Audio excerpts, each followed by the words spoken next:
Nous sommes à Babylone, mais nous allons adorer notre Dieu selon ce que nous avons à Jérusalem. Nous sommes de la Jérusalem céleste. Nous regardons vers Christ. Alléluia. L'apôtre Paul dit, nous ne regardons pas au bien terrestre. Nous regardons à notre héritage céleste, frère. Nous sommes comme Shadrach et Abel-Mégo. Même s'il y a des systèmes, on vous dit, sœur, maintenant c'est à la mode, les femmes doivent divorcer. Vous voyez comment le système veut? Si tu vas avoir de l'argent, tu dois être une femme divorcée, comme ça tu auras beaucoup d'argent. Allez, les frères rentrent dans des magouilles, ils disent oui, je suis divorcé avec ma femme, mais pourtant ils vivent ensemble, frère. Ils vivent dans le mensonge. Frère, le monde est rempli de mensonges, frère. Frère, nous devons vivre la parole.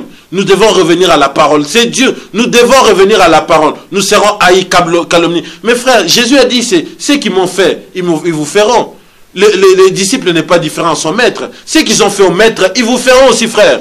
Tes amis vont t'abandonner parce que tu vas dire non, tu prends le mari à autrui, c'est pas bien. Ils vont te quitter, c'est normal, frère.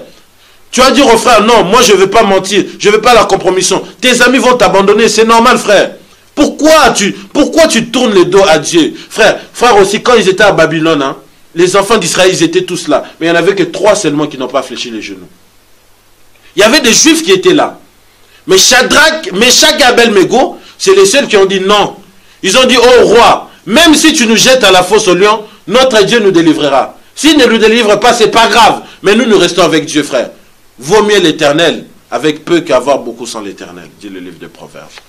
Parce que vous savez que en fait que c'est un peu trouble dans l'esprit de certains chrétiens. Parce qu'on se demande, on se dit, est-ce que l'épouses de Christ vont connaître la persécution ou c'est juste eux qui vont rester? C'est-à-dire la Vierge folle. Est-ce que tout le monde va connaître cette persécution-là? Non, l'épouse connaîtra la persécution, mais pas la tribulation. C'est deux choses différentes. Deux choses différentes. Voilà. La persécution et la tribulation, c'est deux choses différentes. La tribulation, c'est pendant 3 ans et demi où les gens vont souffrir. Dieu va exercer ses jugements sur la terre. L'Antichrist apparaîtra. Nous serons dans la gloire. Mais nous sommes persécutés, comme les apôtres. La persécution a commencé lui-même avec le maître. Ils l'ont persécuté, ils l'ont tué. Ils ont commencé d'ailleurs même avec les Jean-Baptiste. Même aussi on monte depuis Abel. Jésus dit, depuis Abel jusqu'ici, ils ont toujours tué les prophètes. Et nous, les témoignages de Jésus-Christ, c'est ça l'esprit de prophétie. Donc toute personne qui a le témoignage de Jésus exerce un ministère prophétique. Parce qu'il témoigne de Christ. Et quand tu témoignes de lui, le même esprit qui a voulu tuer Jésus cherchera toujours à te tuer.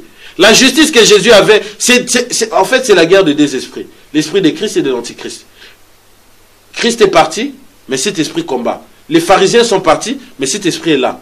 Les gens qui ont voulu tuer Jésus sont encore là. Le même esprit travaille. Les hommes passent, mais les esprits ne meurent jamais.